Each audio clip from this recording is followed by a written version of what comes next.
Hi friends. నేను చెప్పేది జాగ్రత్త వినండి. వీడియోని మాత్రం స్కిప్ చేయకండి. 'సంధ్య' థియేటర్‌లో ఒక ఇన్సిడెంట్ జరిగిన విషయం అందరికి తెలుసు. 'పుష్ప 2' సినిమా ప్రీమియర్ షోకి వెళ్ళిన ఒక ఫ్యామిలీ, అందులో రేవతి గారు మరణించారు. తన కుమారుడు శ్రీతేజ్ సీరియస్ ఉన్నాడు. తనకి హాస్పిటల్‌లో అయితే తరలించడం జరిగింది. ఇప్పుడు హాస్పిటల్‌లో చికిత్స పొందుతున్నారు. తన కండిషన్ గూడా అసలు చెప్పలేని పరిస్థితి అసలు. సో, ఇదంతా ఎందుకు చెప్తున్నానంటే, అల్లు అర్జున్ గారికి అరెస్ట్ చేయడంతో ఇండస్ట్రీ మొత్తం కదిలింది. ఈ అల్లు అర్జున్‌కి చాలా మంది కలవనీకైతే వచ్చిర్రు. కానీ శ్రీతేజ్‌ని హాస్పిటల్ దగ్గర అసలు కలవనీకి గాని, ఒక్కరంటే ఒక్కరు కూడా హాస్పిటల్‌కెళ్ళి తనకి ఎలా ఉంది, ఏంటనేది ఒక్కరు గూడా వెళ్లి చూసింది లేదు. పర్సనల్‌గా వెళ్లి చూసిరో లేదో తెలదు. కానీ ఎలాంటి వీడియో అయితే బయటపడలేదు.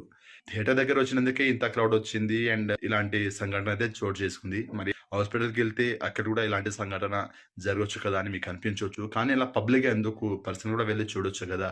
అక్కడ వెళ్లి కలిసినట్టు ఒక ఫోటో గాని, వీడియో గాని షేర్ చేస్తే అల్లు అర్జున్ పైన ఉన్న నెగెటివ్ పాజిటివ్‌గా మారే ఛాన్స్ అయితే ఉంది.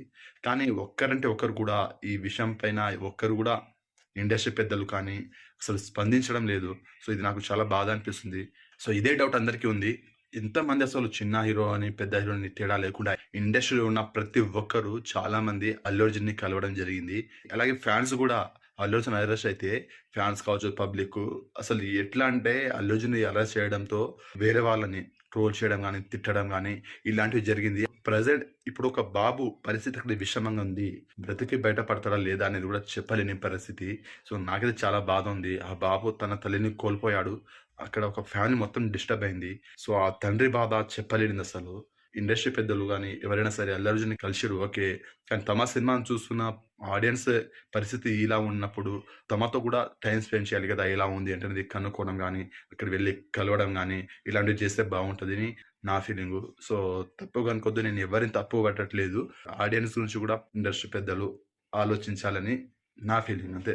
సో, అర్థమైన వాళ్ళకి ఓకే.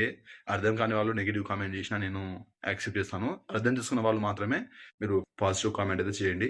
సో, దీనిపైన మీ ఒపీనియన్ ఏంటో కామెంట్ చేయండి. అండ్ వీడియోని లైక్ చేయండి, షేర్ చేయండి, ఛానెల్‌ని సబ్స్క్రైబ్ చేసుకోండి.